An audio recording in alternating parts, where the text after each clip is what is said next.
be someone who can learn along the way. What tools and technology I was using when I started one job was not the tools and tech that the job eventually used and then moved on to the next one, like I said. So I think the biggest skill that you can develop is the skill to learn. As long as you have that skill and you are willing to put time and effort into it, nothing is impossible for you. Whether Today's guest is Dawar Dedmari, a seasoned leader in the data engineering and analytics domain with over 15 years of experience. Currently leading the AR and VR and AI data initiatives at Meta's Reality Labs, including the launch of their Quest and Ray-Ban smart glasses. Dawar has a track record of driving impactful projects across companies like Amazon, Oracle, and Accenture, where he has built data engineering teams spearheading large-scale data governance solutions, industry-leading products. He's not just an industry leader, but he's also a mentor and dedicated to empowering the next generation of data professionals. In his free time, Dawar enjoys spending his time with his family, especially his toddler son, as well as enjoying the outdoors in the Pacific Northwest. So thank you for joining.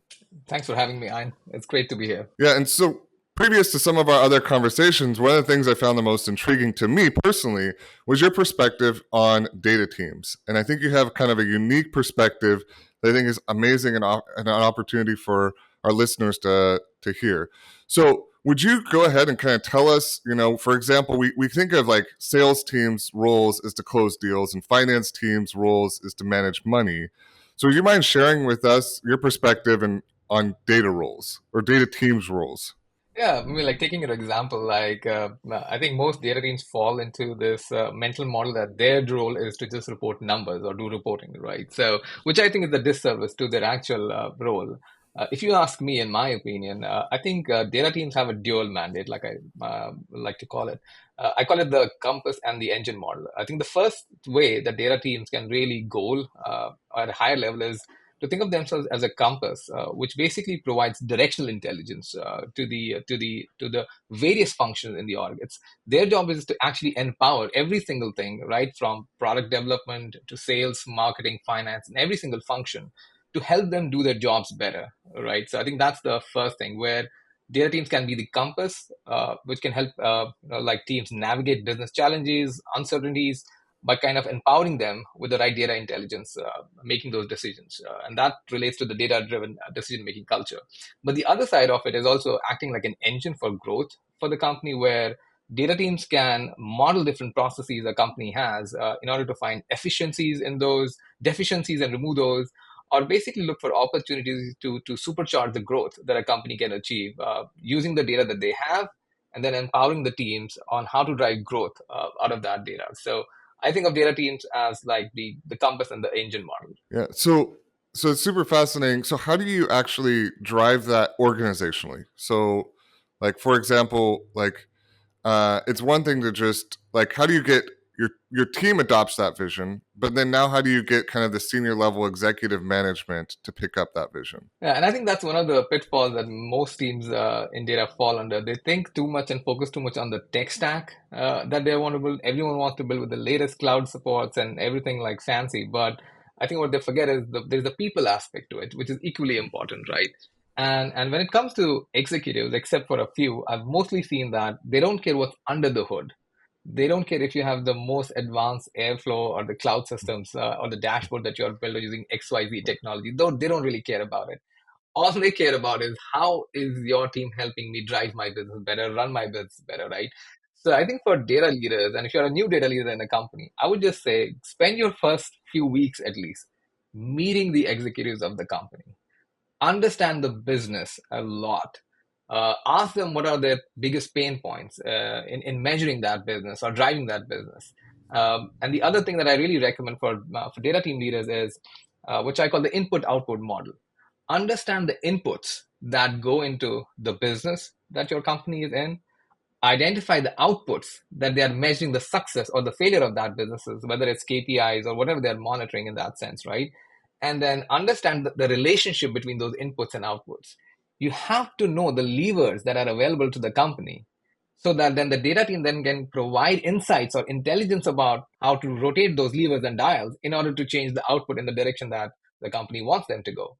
Otherwise, if you don't have an understanding of these inputs, levers, and outputs, how do you think the data team is going to empower leaders to make the right decisions about anything which changes the output in that sense? So I like data teams to be fully aware of, let's say, goal maps that are important for the organization, because ultimately your data team should be helping those goal maps move in the right direction. I like them to kind of have a bridging of input, levers, and outputs, and then have measurements in place for each of these layers, and then kind of work with the rhythm of business. Most of the companies and executives have a rhythm of business, right? They do annual planning, maybe quarterly reviews, maybe weekly reviews. Get involved and get a seat at those tables, so that slowly, not only the data team tells the story of what's happening with the business, but they can also provide inputs of what else we can change using data, and to kind of drive it in the right direction, right? So I think that's the kind of mental model that data leaders need to get to work efficiently with executives. Yeah, I can see where you're going with that whole notion of you end up becoming that compass because you're not only providing that the actual historical metrics. Here's what's occurred, but then Yeah, now you're forecasting and providing in alignment with their already pre-stated goals and initiatives that you've been able to acquire through actually proper interaction and engagement with them. So, yeah, so it sounds like one of the exactly. core things is early executive engagement, Yeah, um, and then properly understanding the mechanism, like input output or input mechanism output, yeah, and then driving that forward, enabling them to um, get that reverence and respect for what you're producing, and allowing them to also help start yeah. leading and being that North Star. Absolutely. And there's a little bit of earned trust also that you need to do as a data team leader talking to the executives, because they should be able to see how you are helping them in them getting achieved success and they're meeting their goals, right? And as you do that, you become like an ally to them. They think of like, yeah, there is value in this team's input to our decision making. And I think it's really important to kind of earn that trust initially, and get into that kind of a relationship mindset. Yeah, and that's one of the things, at least in my career, that I found to be extremely helpful is showcasing their success, even though you're the one who kind of built the engine, right? Yeah. This was your idea, and you walked it along the process, and this was your achievement. And so, yeah, I totally get what you're saying. And so then it becomes this um, like reciprocal, like you're now a team, right? Yeah, very On symbiotic. Yes. yeah. Yeah. And I think that's one of the biggest problems with IT, right? Is it becomes this kind of like, let me tell you what you need, and then I'm going to build it because it inflates my resume, right? Yeah. So, Yeah. so how would you go about like determining what is the measure or metrics, or how do you define success in a data team, especially like given your exposure and your experience with like data governance? Like, okay, so now how does that actually fulfill some of the top line items and initiatives of executives when, and I mean, I use data governance as an example because Yeah. the people who feel the value the most people who feel the value like the most impactfully is going to be the data team, right? Like their lives become easier because you've been your impact, you feel quality data come through, right? So if you just mind talking about what's your perspective on how do you determine the success of a data team? Yeah. I think there is both a direct quantitative ways to do this, and then there is also a qualitative aspect that we should definitely talk about. Quantitatively, you can always kind of drum up KPIs and metrics around it. For example, very like level one kind of metrics that most data teams use are related to data accuracy, for example, data completeness, and basically SLAs of making sure data lands in time and stuff. These are very measurable things. For example, if you have daily sales, does the data land daily or not, right?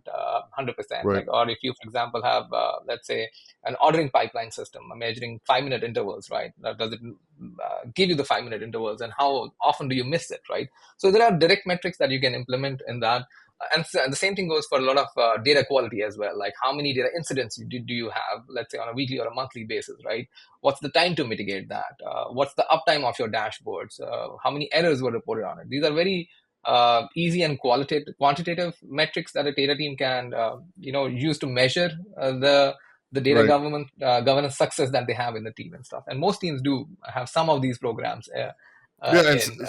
it kind of reminds me of like, but what you're talking about is providing those metrics quantitatively on your own team. So it's kind of like the Yeah, plumber's house, right? Where you have the plumber exactly. doesn't get a chance to work on his own environment, which, especially on some of the listeners' situation where they're on a small team. Sometimes they're a team of Yeah, 4 or 5 guys, or two yeah. or three in more rough situations, right? Yeah, for me, honestly, like, does the leadership care about these internal metrics? Usually not. Right, I have found more success, honestly, on two things in my life. From the quantitative ones, the one thing that I've seen them care most about is adoption. For example, I was right, working in a place where we built a whole new stack of dashboarding for retail, right? And the VP had a goal they basically had sales goals every quarter and stuff, right? So it was important for her that her team use the dashboards to drive sales conversion in that sense. And so she did agree on tracking, and we basically built a usage dashboard for her where she would be like, how much adoption does her team have? How many people in as a percentage of her org are actually using the dashboards? And then she would also ask for frequency. How often are they using? Not just how many times they used in a month. So it was more like a let's say a weekly active and the frequency usage that it had. And she drove that in her right, weekly meeting that, guys, I want you to use the dashboard. I have a report on it now and stuff, because it will help you drive sales and stuff. So I think we found more success with some of the engagement metrics external right, to us than just the data governance metrics. But the best thing that I've seen in my life, at least, is if you can connect the output of your team to the organizational goals themselves rather than metrics related to the data team. An right. example of that is a program that we ran for incremental sales, for example, right? So the org had a goal of X for annual sales goals, for example, right? And we took on an additional goal that, hey, if we run, let's say, 5 or 6 different programs which are data driven, let's say better targeting, better marketing, conversions, and stuff, we could drive an X amount of incremental units uh, above what the sales baseline would do in a year, which would bring in additional, let's say, Y millions and millions of revenue. And Were you then doing we some form of A/B testing while you were doing this, or was this? So the A/B testing helped us draw that baseline, right? Okay. Like, Yep. hey, this is what the normal state Right. of the matter would happen if we don't do any intervention. But then, can we drum up programs based on data insights to do over and above it, right? So we did launch a few of those initiatives. A couple of them really helped bring us like hundreds of thousands of conversions. Additionally, in the sales, and using those, we could do an ROI kind of an analysis where we're like, hey, the incremental programs cost you X amount, whether it's marketing or OPEX spends, right? But then it also drove incrementally Y number of units, which drove, let's say, millions and millions in revenue.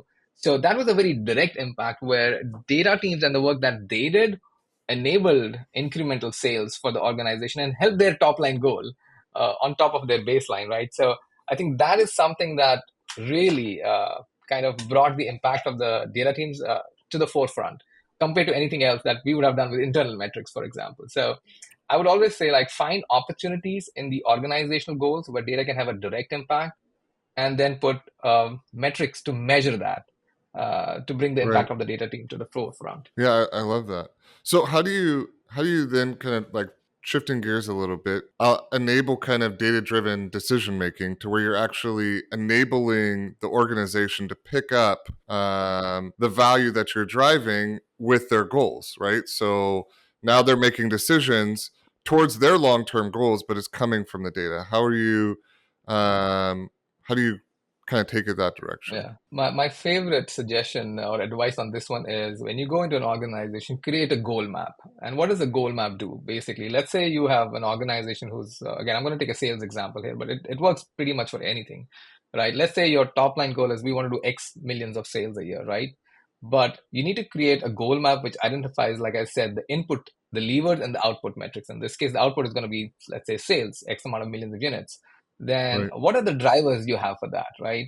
You have to identify each of the process in the company which can drive that. For example, let's say inventory. If you don't have an inventory to sell, you can't sell it, right? So inventory has to be 100%.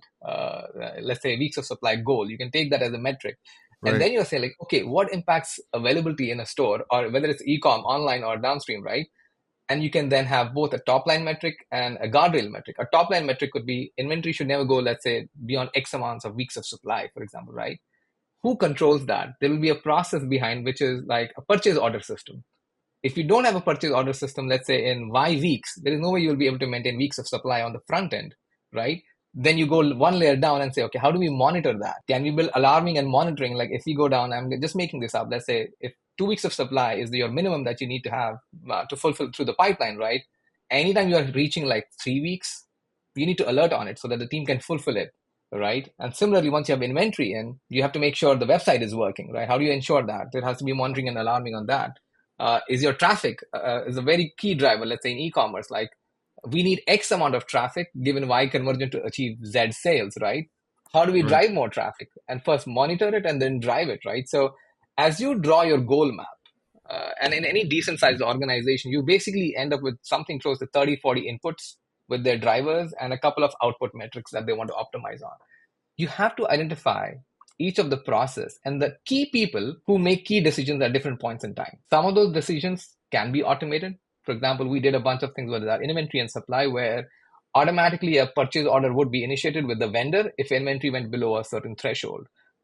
Similarly, the marketing budget, we were able to throttle it up and down based on our inventory, which was a great way to save money because Oh if you wow, didn't have yeah. anything to sell, So you have why that would alignment, you yeah. spend marketing dollars, right? Awesome, So yeah. well, That's very once we cool. started building the goal maps and the levers, you were able to see, okay, some decisions are totally automatable in that sense, right? Right, There will yeah, be decisions where you do need a human to take a call. Then the question becomes, how do you empower that human to right, make that yeah, decision, right? yeah, And that is putting the right information in front of them at the right time so that they can make that decision, right?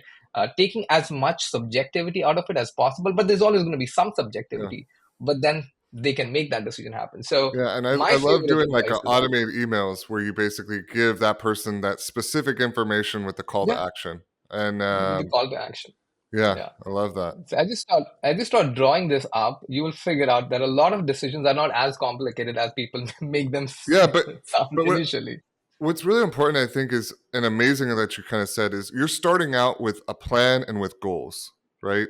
And so like I know this might seem like more kind of pedestrian, right? But my son does wrestling, right? And one of the things I've been telling him and some of his teammates is like, you go into a wrestling match with your first three moves in mind. The first one may not work. You may get sideswiped. You may do something, and you have to be reaction and Yeah. responsive. But you already know. You know the first three things you're going to do, right? And I think that's oftentimes what I see is people will come into that new role and they don't build those goals, they don't build those plans.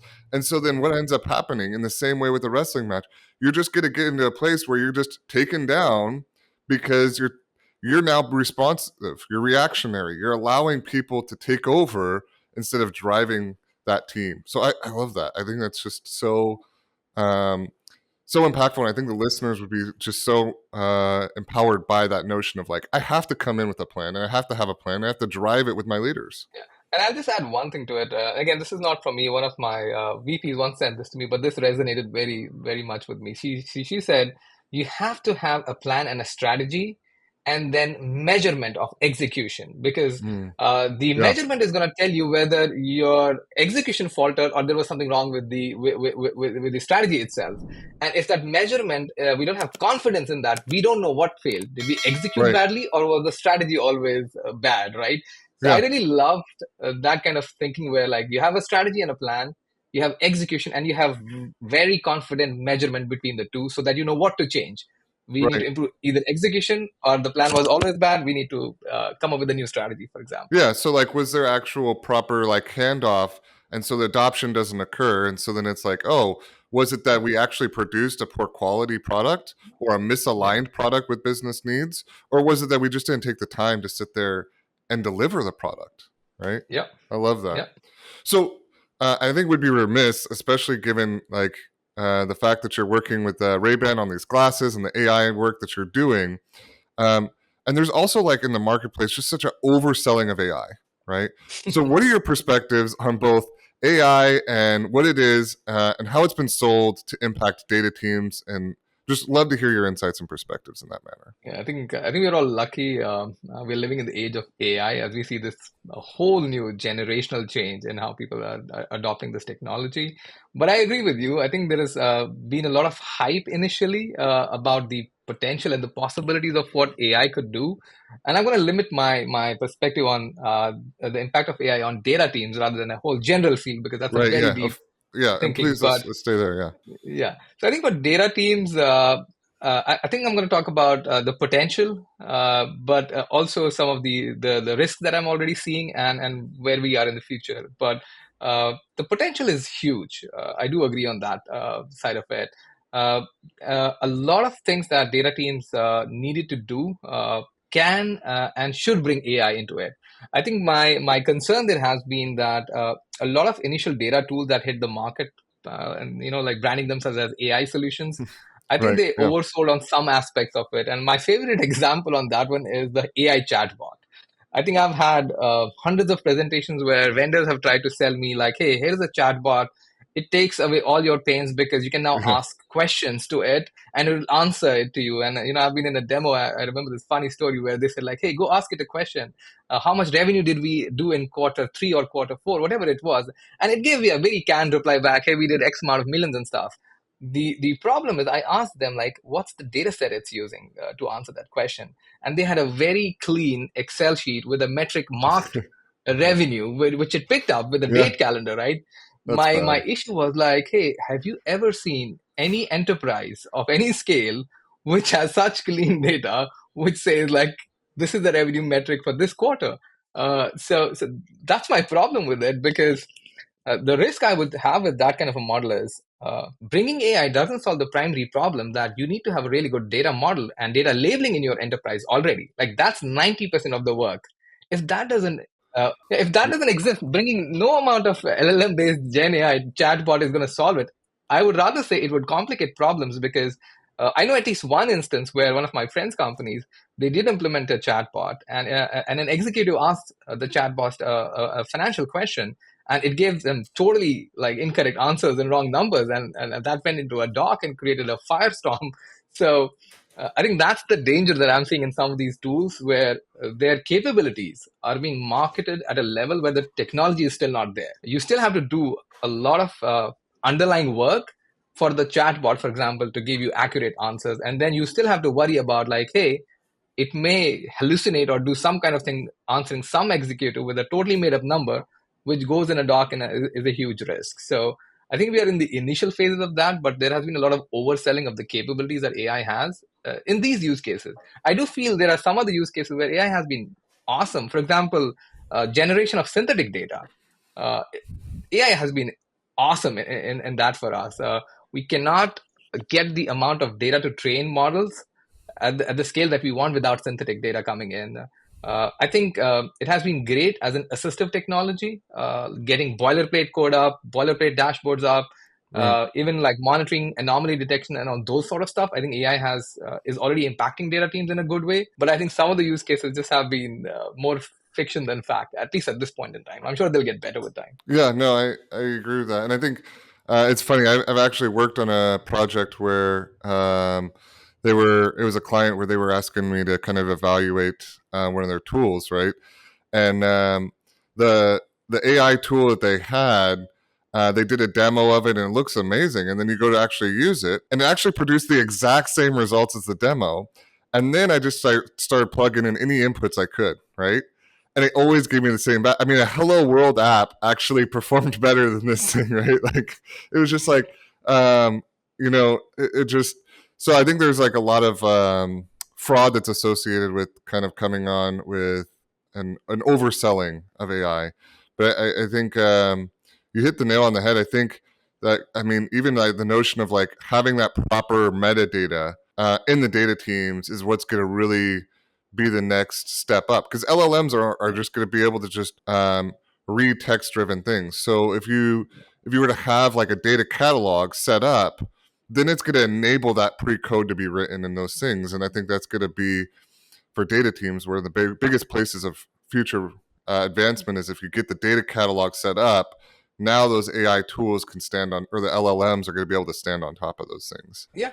Absolutely, and I think that's where like a lot of people like think like data, like AI is gonna like impact data jobs in that negative way. I think our jobs are just gonna evolve, doing different things, so that then AI can use that output rather than like, hey, it can do everything by itself. Yeah, I mean, look at what happened to the accounting industry when Excel came out, right? Like, Yeah.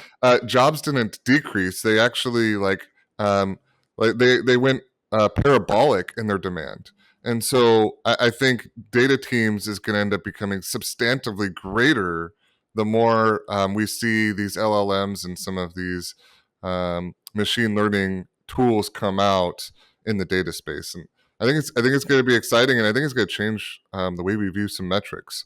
But I think at the same time, there's an overselling of what it can do now. Yes, That's my I would personal agree with that. perspective. Uh, Mostly from the executives who have no idea what's in Pandora's box. Right? It's just like that's what the world's talking about, and so I want to jump on the wagon. Um, Yeah. so I'm sure um, every data team has an AI like pilot project in progress right now for that. oh yeah, of course. So like this was like probably 2 or 3 years ago. I was on this board, and it was about 17 to 19 leaders. I was a chief data officer at the time, and I think there was like the CIO of Verizon, a handful of other companies, um, and they were just talking about kind of like the data sewers of data lakes, right? And we were just talking about some of the data like misperceptions, right? And I feel like data lakes, like 5 7 years ago, was kind of like this big like no, it's the AI of today, right? And so there's kind of this like overselling from the executive leadership, and then one of the other conversations that came up at the time was like data science projects. And it's like, who here, whose team has a data science project? Everybody raises their hand. It's like, who here has actually delivered value to the business through your data science projects? Like one hand was up, right? And so, I mean, that's kind of where we're at right now with some of these AI initiatives. Is people are not actually. Everybody has an initiative. How many people are actually delivering? And that's small. It's because they're not going through a full business intelligence maturity curve, at least from my perception. Um, but before we get going too much further and come to a close, I'd love to hear from you how you kind of started your career and how you came into it, and maybe kind of plot a path of what you would do differently if you were to give advice to some of the listeners on like, hey, getting to where you are today. So, if you wouldn't mind just kind of sharing a little bit about your history and what you would advise or change in what you did. Yeah, I mean, happy to share. I actually didn't start out in data. I started in chip design when I came out of college. I actually studied electronics and communications, but I also graduated near the great financial crisis. So the market was completely in a crazy mode when I came in. So I was looking for any job at that point in time, and I got a job. And back then, we were still in the days of databases and stuff. So I started at Accenture in one of the data teams and stuff, and that's where really I learned my initial jobs in data. And I was lucky enough because Oracle was setting up its first data warehousing teams as a project Triton there, and the manager took a bet at me in that sense. We really literally started with books in our hands of how to implement our first data warehousing projects, and that's really where I got deep into the whole data warehousing industry and stuff. And then I spent a couple of years there building the data warehouse and stuff. We were implementing our first like Kimball principles and going back into like data warehousing in the cloud started to kind of bubble at the same time. So we were seeing the demise of the old database world and the rise of the cloud data warehousing. AWS launched its Redshift principles there.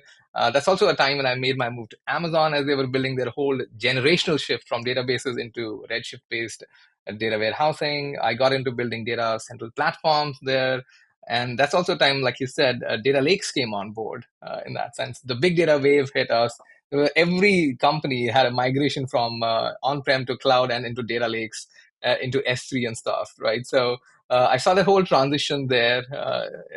I spent almost 7.5 years So you got to see kind in of that like that transition. that quality degradation of going from formal data warehouses to just dump it into an environment with nothing connecting, no data quality, kind of this bronze layer environment where it's like now it's solved all problems because Our data That scientists was can. the dream, but like yes, I saw that we started in a very hard ETL, dim fact world where every Right, single thing was like, absolutely tied in, everything had a key to it and stuff. And then suddenly you were in the warehousing and data lakes world where you were just dumping docs and terabytes and exabytes of data. Became the new thing. Spark came in, right, and everyone was like, "Hey, we could do." You could just there is no table anymore. You could just read files as if it's a table, and right, perform terabytes of and like data processing at that point. And so I think I've seen that whole evolution across old databases to data warehousing to data lakes and now to delta lakes and wherever we'll go from here. And it's been right. quite a journey in that sense. The one piece of advice that I think I can give to people is like uh, be someone who can learn along the way. I can tell this with no shame. I think my tech stack has moved every 2 to 3 years. What tools and Right, technology I was using when I started one job was not the tools and tech that the job eventually used and then moved on to the right. next one, like I said, right? So I think the biggest skill that you can develop is the skill to learn. Um Yeah, and as long as you that have is a that skill. skill, It is. and as long as you have that skill, and you are willing to put time and effort into it, nothing is impossible for you, whether it's the advent of AI or not, right? So as long as you learn, upskill yourself, be aware of the winds of where the industry is moving to. Don't be too tied to any single tool. Make foundational knowledge your ground, because any tool you can basically upskill on any tool. I always say this to people, like if someone says, "Hey, I've only worked with Tableau, but the team is using Power BI." I told them, like, "Have you tried Power Right. BI? Use it for 15 days. It's 90% same. You just need where the buttons and everything is." Yeah. But I can't teach you how to build a good chart. Don't worry Right. about the tool. Learn how to tell the story of data in a good chart. You can build a chart Yeah. in any tool, in Python, in Yeah. Tableau, and whatever. But if you don't know how to present the data story, that's a foundational skill. So focus on the foundational skill, not on the delivery system. The delivery systems will change. They have always Yeah. changed. They will keep evolving. But no one can take away your foundational skill in that. If you know how to tell a story with data, your canvas can change. Your paints will Right. evolve. Your tech stack will Right. change. But if you Totally know agree. that core skill, you'll find a space for yourself. So that's probably the one piece of advice which has helped me in my career. uh, Hopefully it helps others as well. And the other probable thing that I should say is uh, be a person who is looked upon as a solution rather than as the person who's looked upon as a blocker. Like, so if you go to any company, anything, Yeah. like, don't think, go with an ownership mindset. Don't think Yeah. like, hey, this is not my thing to do or stuff. Like, people love owners and people who are problem solvers.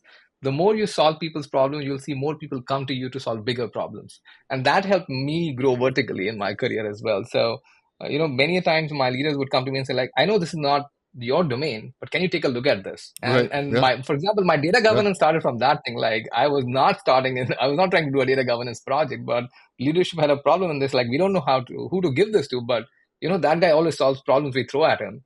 Why don't we throw this at him and he'll come up with a solution for that one as well? So I Yeah. would say Yeah. And that's the even other thing which has even helped me. even in the business, right? So just like if somebody comes up with something like, and you hear about it, but they're not even asking you, chase it. Yeah.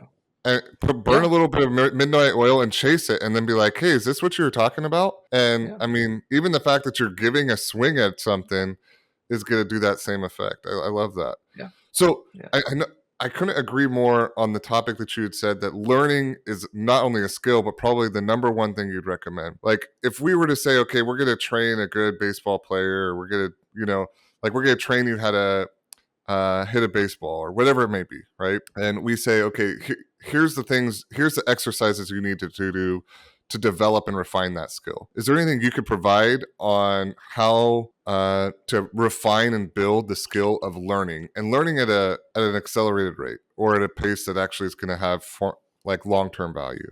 I think it differs with each person because everyone has their favorite mode of learning. For example, like I like to read. I can Right. consume hundreds of pages in a week. So that's my favorite mode. But also in the new generation or some of my friends, I see people who learn more by looking at videos, whether it's short form or long form. But the one thing that is common I've seen with good learners is doing it. Mm. Nothing replaces actually Yep. doing it. So whether you start from a book, you start from a course, you start from a video or whatever, don't stop there. That's the first step. Take the next step of actually doing it by hand. Unless you Yeah. have done that, you don't know stuff. Whether it's coding, whether it's building dashboards and stuff, right? Don't just leave yourself at the theoretical stage. Don't be afraid of taking the next step and actually doing it yourself. Go ahead and build that dashboard. Go ahead and write that piece of code. Go ahead and build Right. that model, right? So Yeah. nothing trains the human mind better in any skill than doing it. It's just like driving, or like Yeah. swimming. I can see videos on YouTube of how to swim, but unless I am willing to put myself into the water and actually do it, I really can't learn how to swim. Yeah. So don't be afraid. Just jump into the water. Yeah, and that I couldn't agree more on that. So I've taught a handful of different groups of people into the BI and data space. And one of the things I found was when I was very instructional and I said, perform this, perform this, perform this, and that accomplishes these things. And I teach these theories and these notions, right? And then I take a separate group, right? And I actually taught them, okay, you're going to build this. Here's the places that you need to go resource to figure out how you're going to build that and go run, and then don't come to me unless you've spent a minimum of an hour trying to figure it out with a question, right? Yeah. And then just kind of coaching them along the way. Of those two groups, I've seen the people that actually are blew past me in their career technologically were the people who I just said, hey, here's a project, go figure it out, and here's the resources. And then the people who just kind of sat under tutelage and just said, okay, like I'm just following you on this, went nowhere. And it was like, it blew my mind. Like, and that's one of the dangers or concerns I see with, and I've wanted to do and build some of these like online training classes, right? But then it's like, I feel like it's counterintuitive to what I've personally experienced in helping people move their career along. So, but you could do it, but you have to weave your structure in a course structure in a certain way, where it gives them enough theoretical knowledge to get started, but yep. then the focus is always on practical implementation and project work. Yeah. And you have to go over theory. Theory has to Yeah. occur. Yeah. But without like, instead of just saying, okay, do this, now do this, now do this, here's the next step. It's this is a product that you need to produce. Yeah.